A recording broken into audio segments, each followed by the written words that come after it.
नमस्कार, हरियाणा न्यूज देख रहे हैं आप। मैं हूं आपके साथ नुपुर सक्सेना। स्वागत है आप सभी का बड़ी बहस में। मेले के नाम पर अगर कोई जहर बांटे तो हैरान मत होइए। ऐसा ही कुछ साइबर सिटी गुरुग्राम में हुआ है, जहां फरूखनगर थाना क्षेत्र के मुबारकपुर इलाके में माता के मेले का आयोजन किया गया था। अलग अलग जिलों के लोग यहां पर आए थे, लेकिन इसी बीच किसी ने फ्रूटी और कोल्ड ड्रिंक का प्रसाद बांटना शुरू कर दिया, जिसे पीते ही एक एक कर कुल 28 लोग बदहवास हो गए। हालांकि अभी तक ये पता नहीं चल पाया है कि कोल्ड ड्रिंक और फ्रूटी में नशीला पदार्थ मिलाया गया था या फिर वो एक्सपायरी डेट के बाद परोसी जा रही थी। लेकिन सवाल यहाँ पर यह है कि अगर फूड पॉइजनिंग की वजह से हुआ होता तो कोल्ड ड्रिंक और फ्रूटी बांटने वाले मौके से फरार ना होते। पहले आप ये रिपोर्ट देखिए, उसके बाद चर्चा करेंगे कि ये जहरीली साजिश है या फिर फूड पॉइजनिंग।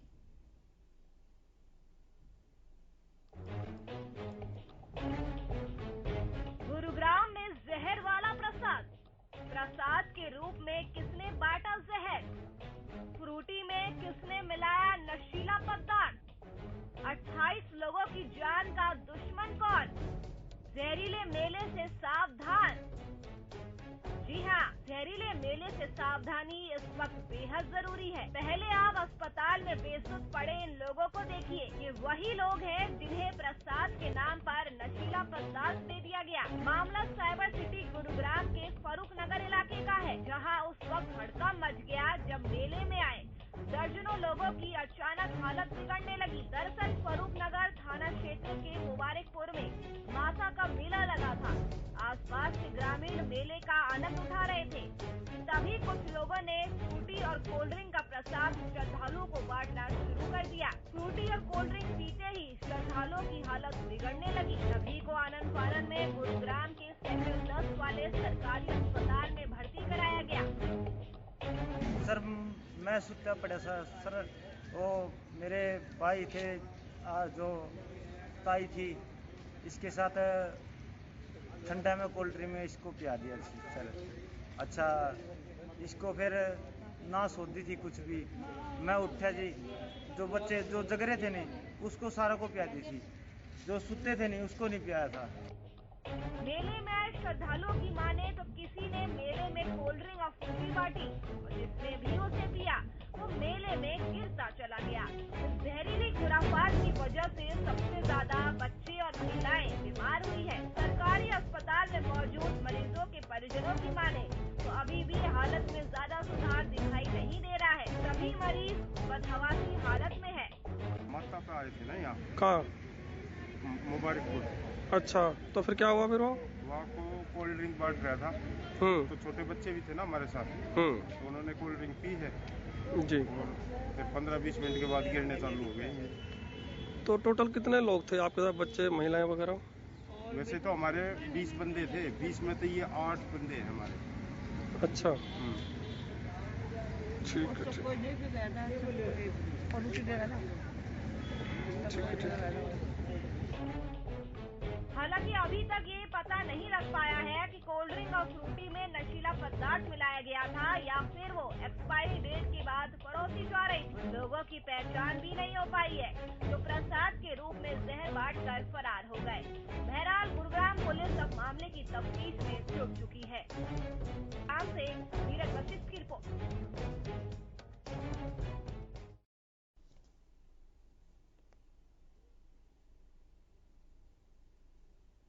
तो आज इसी पर हम खास चर्चा करने वाले हैं कि आखिरकार गुरुग्राम में जहरीली साजिश है या फिर फूड पॉइजनिंग। और इसी पर चर्चा करने के लिए हमारे साथ जुड़ चुके हैं डॉक्टर विकास दुआ जी। डॉक्टर विकास जी, सबसे पहले आपका बहुत बहुत स्वागत है हरियाणा न्यूज पर।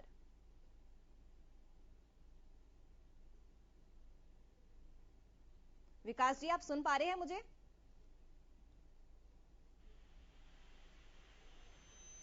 आई होप आपको मेरी आवाज सुनाई दे रही है। जी, सबसे पहले आपका बहुत बहुत स्वागत है हरियाणा न्यूज पर। शुक्रिया मैडम, शुक्रिया, थैंक यू।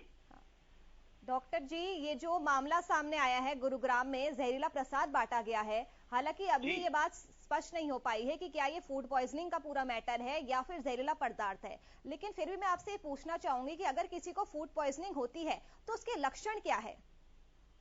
देखिए, हम सबको ये मालूम है, चाहे वो डॉक्टर है चाहे नॉन डॉक्टर है, कि हम लोगों को जो खाना पीना है उसको साफ सुथरा और जो पैक चीजें हैं उसको एक्सपायरी डेट से पहले कंज्यूम करनी है। अगर ऐसा नहीं होता, गंदा खाना खाते हैं या फिर हम लोग कोई एक्सपायर्ड चीज लेते हैं तो हमें फूड पॉइजनिंग हो सकती है। तो फूड पॉइजनिंग के लक्षणों की बात करें तो उल्टियां आना, दस्त होना, पेट में क्रैम्प्स पड़ना, पेट में मरोड़े पड़ना, बुखार आना, ये कॉमन फूड पॉइजनिंग के लक्षण होते हैं। ठीक है डॉक्टर साहब, हमारे साथ सरपंच भी जुड़ चुके हैं, राज सिंह जी। राज सिंह, सबसे पहले आपका बहुत बहुत स्वागत है हरियाणा न्यूज पर। बहुत बहुत धन्यवाद जी। नमस्कार जी। राज सिंह जी, ये आपके इलाके में ही ये पूरी घटना घटी है। गुरुग्राम में जहरीला प्रसाद बांटा गया है, तो क्या जो मेले में प्रसाद बांटा जाता है इतनी बड़ी संख्या में, क्या उसकी पहले से जांच नहीं होनी चाहिए? क्योंकि आप देखिए, बच्चे बीमार हो गए, महिलाएं भी बीमार हो गई है, जिन जिन ने फ्रूटी का सेवन किया सारे बीमार पड़ गए हैं। इसका जिम्मेदार कौन है? मैडम जी देखो, ऐसे है आपके, ये घटना हमारे गांव में बुद्ध माता का मंदिर लगता है, इधर मंदिर है, इधर हर साल मेला लगता है हर साल। तो ये घटना पहली दफा हुई है, पहली दफा ही हमें सुनने में आई है। कोई आदमी मंदिर से लगभग आप ये समझो कोई 300 350 फुट की दूरी पर कोई ये क्या बोलते हैं, ये फरुट्टी वगैरह पी रहा था। और फरुट्टी वगैरह पीने से एक दो चार आदमी और चले गए उधर से, उन्होंने भी उसके लिए बांट दी वो। इसलिए ये घटना जैसे ही 28-30 आदमियों की घटना है, ये घटना घटी है। ठीक है। और बाकी तो इधर जो मंदिर का जो मेला का जो कर्मचारी है या वे जिसका जो मंदिर है, उन्होंने वैसे पूरा इंतजाम कर रखे थे। ये कोई अकस्मात अचानक या किसी की साजिश से हुई होगी, मेरा जिस तक विचार है। तो आपको लगता है ये साजिश है या फिर गलती है? मुझे तो ऐसा लगता है तो साजिश हो सकती है।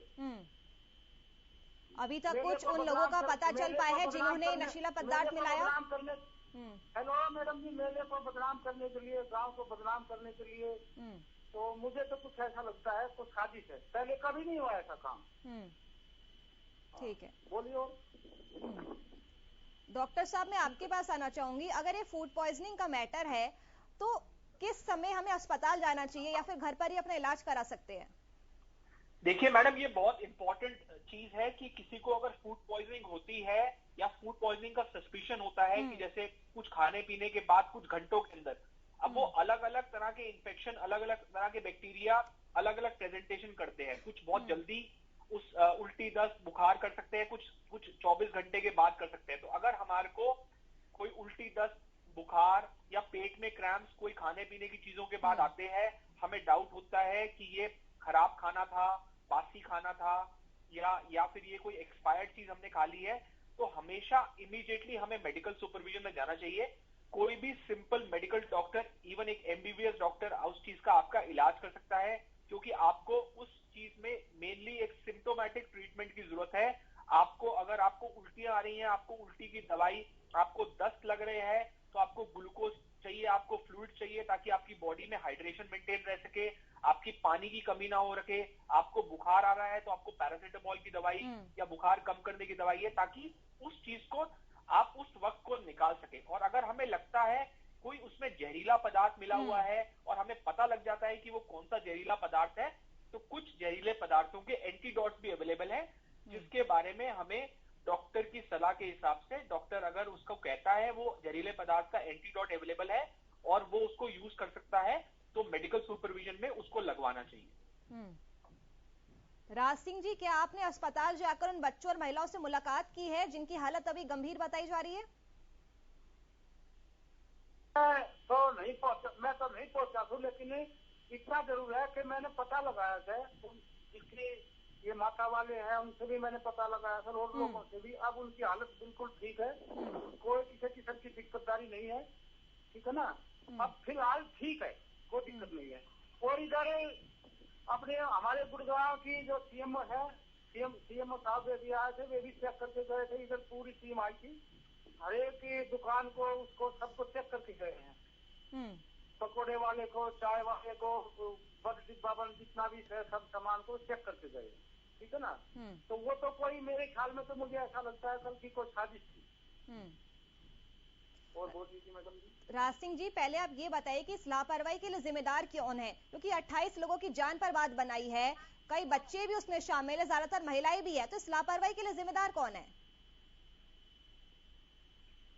जिम्मेवार तो जी देखो ऐसा है कि वैसे तो जिम्मेवारी तो जिनका मात्रा वाले हैं उन्हीं की जिम्मेवारी होनी चाहिए हिसाब से, तो क्योंकि गांव का तो आप भी तो सरपंच है ना सर, आपकी कोई जिम्मेदारी नहीं बनती कि आपके इलाके में कोई भी मेला लगाता है, जहरीला पदार्थ बांट जाता है? जिम्मेवारी तो मैडम सबकी बनती है, हर एक इंसान की बनती है, लेकिन ये पहली दफा ऐसा काम है, किसी को शक ही नहीं था कि भाई ऐसा काम हो जाएगा। जिम्मेवारी तो हमारी भी बनती है, गाँव की मुखिया हमारी बनती है, हम इस चीज को मानते हैं, लेकिन हमें तो इस चीज का बिल्कुल एहसास नहीं था कि हमारे गाँव में ऐसा काम हो जाएगा, बिल्कुल भी एहसास नहीं था। अभी आपने ये बात कही थी कि आपको बदनाम करने की या गांव को बदनाम करने की साजिश रची गई है, क्या आपको किसी पे शक है? कौन ये साजिश रच सकता है? देखो जी, वे जितने भी आदमी थे, वे जैसे दूर दूर से आदमी आते हैं, दिल्ली के आदमी थे ज्यादातर, तो हो सकता है उनके साथ कोई ऐसा आदमी आया हो या गाँव का कोई आदमी हो, इसमें कोई साजिश करता हो, तो हो सकता है, मैं इस बात को नहीं नकारता। तो आगे आप किस तरह से इस बात का ख्याल रखेंगे कि फिर से इस तरह की घटना ना हो सके? आगे अभी मैडम जी अभी मैं इधर ही मेले में हूँ, इधर मैं हर एक दुकानदार से बोल के आया हूँ, आके भाई सब अपना जितना भी जो भी ये पकौड़े ये वो चाय भी बनाते हैं, सबको ढक के रखो, अच्छा बनाओ, साफ सफाई रखो, हर एक आदमी को देखो भाई कौन आदमी कैसा है। तो मैं उनको बोल के आया, अभी भी मैं उधर ही खड़ा हुआ हूँ। ठीक है, शुक्रिया राज सिंह आपका हमारे साथ जुड़ने के लिए। और हमारे साथ डॉक्टर उमेश जी भी जुड़ चुके हैं। डॉक्टर उमेश जी, सबसे पहले आपका बहुत बहुत स्वागत है हरियाणा न्यूज पर। हाँ जी, हाँ। डॉक्टर उमेश जी, पूरा मामला हम हरियाणा न्यूज के माध्यम से दिखा रहे हैं कि गुरुग्राम में जहरीला प्रसाद बांटा गया है। हालांकि अभी तक ये बात स्पष्ट नहीं हो पाई है कि क्या ये एक्सपायरी, बोलना नहीं चाहिए, ये कोई तरीका नहीं है ना कि आप जहरीला बोल दो। हमने हर एक बंदे के एमएलसी कर दिया, 28 पेशेंट, उसमें 5 बच्चे थे, एक बंदा अपनी मर्जी से कहता है कि मैं दिल्ली का रहने वाला हूँ, वो चला गया अपने, सब ठीक है। थोड़े से सब 2-4 बच्चे बंदे जो है सुस्त हैं, हमने उनकी वॉमिटिंग के सैंपल, फ्रूटी के सैंपल और ब्लड के सैंपल और उनकी एमएलसी सब करके उनका इन्वेस्टिगेशन करेंगे, ताकि की कोई पॉइजनिंग है कि नहीं है। तो इनिशियली ऐसे विदाउट एविडेंस कोई जहरीला वर्ड यूज करने की जरूरत नहीं है, पहले चेक तो करें कि है क्या। तो ये पता लग पाए कि एक के बाद एक क्यों, जैसे उन्होंने उस फ्रूटी का या जो भी तरल पदार्थ था उसका सेवन किया, तो आखिरकार वो क्यों ऐसे बेहोश हो गए, उनको ऐसे उल्टी वगैरह आने लग गई? हाँ, तो वही दैट इज अंडर इन्वेस्टिगेशन, और जैसे ही वो सैंपल दे दिए गए हैं, उनको टेस्ट करवाएंगे, जो रिपोर्ट आएगी तो बताएंगे कि एक्चुअली किस कारण से हुआ है। डॉक्टर, इमेजिनेशन में हम बात नहीं कर सकते ना कि ये हो सकता है, वो हो सकता है, उसका तो फिर एक और कंट्रोवर्सी हो जाती है। लेकिन मुझे नहीं लगता कि कोई भी बंदा किसी को हार्म करने के लिए ऐसा कुछ करेगा। अब किसी से कहीं गड़बड़ हुई है तो देखेंगे, वहां से उनकी रसीद लेंगे कि कहाँ से खरीदा था, उनको भी इन्वेस्टिगेटिव पुलिस भी करेगी। हमने तो अपनी तरफ से सब कुछ लिख के भेज दिया। ठीक है, डॉक्टर उमेश मेहता जी, आप बने रहिए हमारे साथ। इसी बीच हमारे साथ हमारे ब्यूरो चीफ नीरज वशिष्ठ भी जुड़ चुकी है। नीरज, फिलहाल क्या अपडेट मिल पा रहा है इस पूरे मामले में? जी बिल्कुल, देखिए काफी प्रसिद्ध ये मेला है जो कि फर्रुखनगर के मुबारकपुर गांव के अंदर हर साल लगाया जाता है। नवरात्रों से ये मेला यहाँ पे चल रहा था, शांतिपूर्ण तरीके से चल रहा था। लेकिन कल जिस तरह से घटना सामने आई है कि जब मेले के दौरान श्रद्धालु मां के दर्शन करने के लिए पहुंचे थे, वैसे ही वहां पे कुछ असामाजिक तत्व पहुंचे जिन्होंने कोल्ड ड्रिंक के अंदर नशीला पदार्थ मिलाकर वहां के जो मौजूद श्रद्धालु थे उनको पिलाना शुरू कर दिया। क्योंकि कोल्ड ड्रिंक का क्रेज ग्रामीण इलाके के, जो ग्रामीण अंचल के जो बच्चे हैं, महिलाएं हैं, उनमें ज्यादा होता है, इसलिए ज्यादा कोल्ड ड्रिंक उन लोगों ने पी। जैसे ही वो कोल्ड ड्रिंक पी जिसमें कि नशीला पदार्थ मिला था, वैसे ही उन तमाम लोगों की तबीयत बिगड़ने लगी थी। देर रात आनंद फानन में गांव से तुरंत जो वहां के सरपंच हैं या फिर आसपास के जो लोग हैं, उन्हें सरकारी अस्पताल में भर्ती कराया गया। हालांकि शुरुआती इलाज के बाद जरूर बहुत सारे लोगों की तबीयत ठीक है, लेकिन बच्चे और महिलाएं बहुत सारी संख्या में अभी ऐसे मौजूद हैं जो कि बदहवासी की हालत में हैं। हालांकि गुरुग्राम पुलिस ने इस पूरे मामले में एफआईआर दर्ज की है और जो तमाम वो असामाजिक तत्व थे, उनकी क्या कुछ मंशा थी नशीला पदार्थ पिलाने के पीछे? क्या लूटपाट की मंशा थी या फिर कारण कुछ और थे? इस पूरे मामले की तफ्तीश में जुट गई है गुरुग्राम पुलिस। जी नीरज, तो क्या इसके पीछे लापरवाही कारण है या फिर इसके पीछे कोई बड़ी साजिश भी हो सकती है? क्या लगता है? बिल्कुल, देखिए साजिश भी हो सकती है, इससे भी इनकार नहीं किया जा सकता, लेकिन ये तमाम जो बातें हैं, जो आशंकाएं हैं, इस पर कहीं ना कहीं तफ्तीश शुरू कर दी गई है। और इस पूरे मामले में जो आरोपी थे, जिन्होंने की ये कोल्ड ड्रिंक वहां पे बांटी थी, नशीला पदार्थ क्यों मिलाया था, ये तमाम सवाल हैं जिनके जवाब में गुरुग्राम पुलिस के अधिकारी जुटे हुए हैं। थाना प्रभारी फर्क लेकर खुलासा कर दिया जाएगा। जी नीरज, ये जो 28 मरीज है जिनमें बच्चे और महिलाएं भी शामिल है, उनकी अभी हालत कैसी बताई जा रही है? क्या उनमें से किसी की हालत गंभीर भी है अभी? देखिए, शुरुआती इलाज के बाद कुछ लोगों को तो छुट्टी ही दे दी गई थी सुबह, लेकिन अभी भी कुछ बच्चे और कुछ महिलाएं ऐसी हैं जिनकी तबीयत बिगड़ी हुई है, जो कि बदहवासी की हालत में है।